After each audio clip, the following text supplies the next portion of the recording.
गंगा किनारे बसे छोटे से गांव रायवाला में एक लड़का रहता था जिसका नाम था आदि।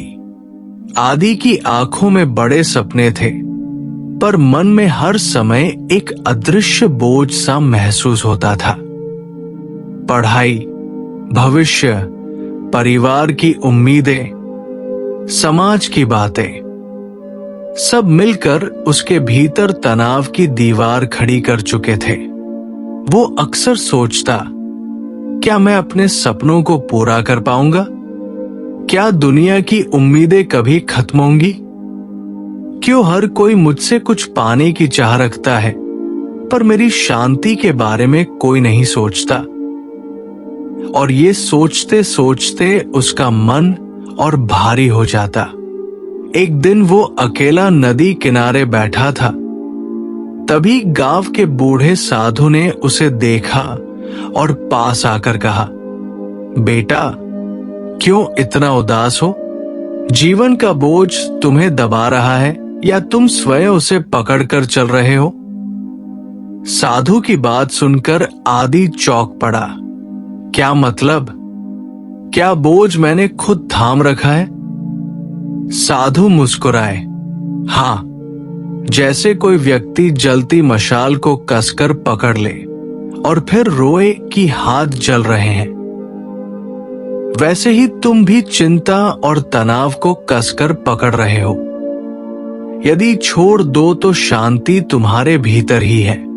आदि ने विस्मय से पूछा, पर मैं कैसे छोड़ दूं?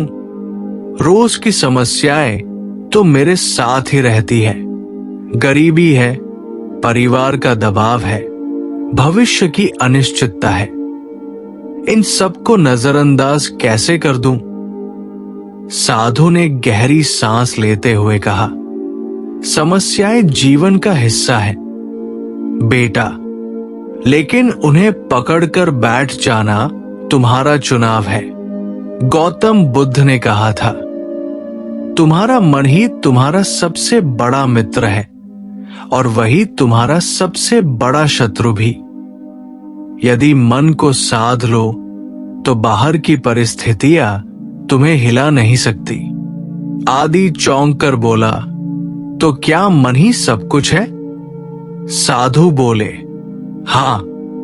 सोचो, जब तुम किसी चिंता में फंसते हो तो क्या समस्या वास्तविक रूप से इतनी बड़ी होती है या तुम्हारे विचार उसे बढ़ा देते हैं?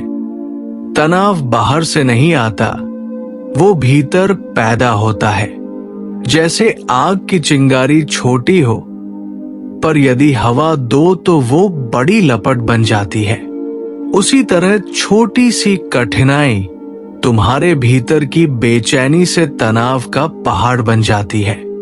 इसलिए बुद्ध ने कहा, क्षण अक्षण पर सजग रहो, विचारों को देखो, उन्हें पकड़ो मत। आदि ने सिर झुकाकर सोचा, शायद सच में मैं अपनी ही सोच का कैदी हूं। उसका दिल तेजी से धड़कने लगा। वो सोच रहा था कि इतने सालों से वो बाहर की परिस्थितियों को दोष देता रहा, पर असल लड़ाई उसके भीतर ही थी। साधु ने आगे कहा, बेटा, तनाव को नियंत्रित करने का पहला उपाय है श्वास पर ध्यान। जब कभी बेचैनी हो, आंखें बंद करो, गहरी सांस लो और केवल श्वास को आते जाते देखो। तुम देखोगे कि मन धीरे धीरे शांत हो जाएगा। दूसरा उपाय है वर्तमान में जीना। अतीत की यादें और भविष्य की चिंता दोनों ही मन को कैदी बनाते हैं। वर्तमान में टिकना ही सच्चा ध्यान है। आदि ने आश्चर्य से पूछा, क्या इतना आसान है? बस श्वास देखना और वर्तमान में जीना? साधु मुस्कुराए, हाँ बेटा, सरल उपाय ही सबसे गहरे होते हैं। तनाव को मिटाने का तीसरा उपाय है करुणा और कृतज्ञता। जब तुम दूसरों के लिए शुभ सोचते हो जब अपने पास जो है उसके लिए आभार मानते हो, तब तुम्हारा मन हल्का हो जाता है। तनाव तब बढ़ता है जब हम कमी पर ध्यान देते हैं, पर यदि समृद्धि और आभार पर टिके तो भीतर शांति आती है। आदि की आंखों से आंसू बहने लगे। उसने कहा, बाबा, आज तक मैंने सिर्फ अपनी परेशानियों को गिना, कभी ये नहीं सोचा कि मैं कितना भाग्यशाली हूं कि परिवार है, शिक्षा का अवसर है, सांसें चल रही हैं। सचमुच मेरे भीतर ही सारा उत्तर छिपा था।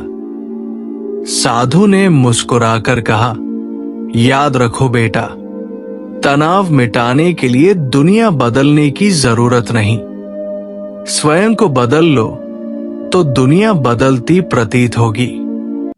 यही बुद्ध का मार्ग है। आदि उस दिन के बाद एक नया जीवन जीने लगा। अब उसका हर सुबह उठने का तरीका बदल चुका था।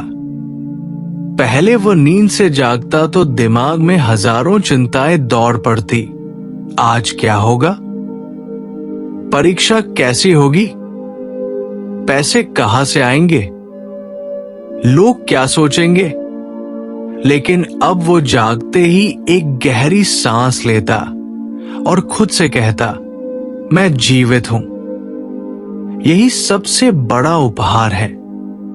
और फिर शांत भाव से नदी किनारे चला जाता। वहां बैठकर वो आंखें बंद करता, श्वास पर ध्यान करता और धीरे धीरे महसूस करता कि उसकी धड़कनें स्थिर हो रही है। उसका मन पहले की तरह भागदौड़ नहीं करता, बल्कि जैसे एक गहरी झील में उतर गया हो, जहां हर लहर थम चुकी हो। गांव रायवाला के लोग ये देखकर चकित थे। वे कहते, ये वही आदि है जो पहले छोटी सी बात पर परेशान होकर रोने लगता था, जो हर पल डरता था कि कहीं असफल न हो जाऊं। आज ये इतना शांत कैसे है? और सच में अब उसके चेहरे पर एक अलग ही चमक थी, जैसे भीतर से कोई दीपक जल उठा हो। एक दिन उसके गांव में बड़ी समस्या खड़ी हो गई। अचानक बाढ़ का पानी गंगा से गांव की ओर फैल गया और खेत डूबने लगे। गांव वाले घबराकर चिल्लाने लगे, अब क्या होगा? हमारी सारी फसल बर्बाद हो जाएगी। बच्चे क्या खाएंगे? हर ओर अफरा तफरी थी। लेकिन उस भीड़ में भी आदि शांति से खड़ा रहा। उसने सबको कहा, भाइयों, घबराने से समस्या हल नहीं होगी। पहले बच्चों और औरतों को सुरक्षित जगह ले चलते हैं, फिर मिलकर जो करना होगा करेंगे। उसकी आवाज में ऐसा विश्वास और स्थिरता थी कि लोग चुप हो गए और उसकी बात मानने लगे। आदि ने तुरंत कुछ युवाओं को संगठित किया, नावों की व्यवस्था की और सबको सुरक्षित स्थान तक पहुंचाया। उसके संयम को देखकर गांव का मुखिया भी बोला, आज अगर तुम न होते तो हम सब घबराहट में न जाने क्या कर बैठते। इस पर आदि ने मुस्कुराकर कहा, मैंने कुछ नहीं किया भाई, बस वही किया जो बुद्ध ने सिखाया है। संकट के समय मन को स्थिर करो, तभी समाधान दिखेगा। अगर मन ही डगमगा जाए तो शरीर क्या करेगा? सब लोग उसकी बात सुनकर गहरी सांस लेने लगे और सच में उन्हें लगा कि डर थोड़ा कम हो गया है। कुछ दिनों बाद जब हालात सामान्य हुए, तब गांव के लोग आदि के पास आने लगे और उससे पूछते, बेटा, तुमने ये स्थिरता कैसे पाई? ये शांति कहां से सीखी? हमें भी सिखाओ। तब आदि ने उन्हें वही बातें बताई जो साधु ने उसे सिखाई थी। तनाव से मुक्ति के 3 उपाय हैं। श्वास पर ध्यान, वर्तमान में जीना और कृतज्ञता का भाव। इन्हें अपनाओ और देखो जीवन कैसे बदल जाता है। उसकी बातें अब पूरे गांव में फैल गई। लोग सुबह शाम नदी किनारे इकट्ठा होते और आदि सबको साधना कराता।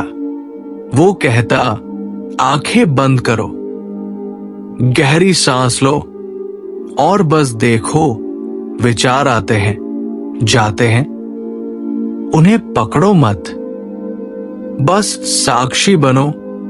कुछ लोग पहले हंसते, अरे क्या सांस देखकर तनाव मिटेगा, ये तो बच्चों का खेल है। लेकिन जब उन्होंने खुद अभ्यास किया तो पाया कि उनका मन सच में शांत हो रहा है। वे चकित होकर बोले, सचमुच ये काम करता है? और आदि हंसकर कहता, हां, क्योंकि सरलता ही सबसे बड़ी शक्ति है। धीरे धीरे गांव रायवाला बदलने लगा। लोग जो पहले छोटी छोटी बातों पर झगड़ते थे, खेत की मेड़, पानी का बाट, पैसों का हिसाब, अब जब भी विवाद होता तो वे कहते, पहले सांस लो फिर बात करो। और सच में उनका गुस्सा आधा शांत हो जाता। तनाव जो पहले हर घर का मेहमान था, अब धीरे धीरे गांव से विदा लेने लगा। एक दिन आदि खुद नदी किनारे बैठा सोच रहा था, मैं तो बस एक साधारण लड़का था, हमेशा डर में जीता था, और आज लोग मुझे गुरु कहने लगे हैं। क्या ये सचमुच मेरा परिवर्तन है या भीतर बुद्ध की करुणा काम कर रही है? उसकी आंखें नम हो गई। उसने आकाश की ओर देखा और कहा, हे बुद्ध, आपने हजारों साल पहले जो मार्ग दिखाया था वही आज भी काम कर रहा है। सच में सत्य कभी पुराना नहीं होता, वो हर युग में नया लगता है। उसकी ये आस्था और गहरी होती गई। अब जब भी कोई युवक या बच्चा उसके पास आता और कहता, भैया हम तनाव में हैं, क्या करें? तो वो बस मुस्कुराकर कहता, तनाव को मत पकड़ो, वो धुएं की तरह है, हाथ में पकड़ना चाहो तो जलेगा, पर अगर छोड़ दो तो हवा में खो जाएगा। श्वास को देखो, वर्तमान को अपनाओ और जीवन का आभार मानो। उसकी बातें सुनकर लोग रो भी पड़ते, हंसते भी, और फिर मन हल्का महसूस करते। धीरे धीरे रायवाला गांव एक उदाहरण बन गया। आसपास के गांवों से लोग वहां आने लगे और कहते, हमने सुना है कि यहां तनाव को मिटाने का उपाय सिखाया जाता है, हमें भी सीखना है। और इस तरह एक छोटे से गांव से शुरू हुआ ये संदेश दूर दूर तक फैल गया। आदि अब समझ चुका था कि तनाव मिटाने के लिए बाहर की दुनिया को जीतना जरूरी नहीं, असली जीत है अपने मन को जीतना। उसने अपने जीवन से ये प्रमाणित कर दिया कि अगर एक साधारण ग्रामीण लड़का भी बुद्ध के मार्ग को अपनाकर शांति पा सकता है तो हर व्यक्ति पा सकता है। और यही सच्ची प्रेरणा है कि तनाव पर विजय संभव है यदि हम अपने मन के मालिक बन जाएं।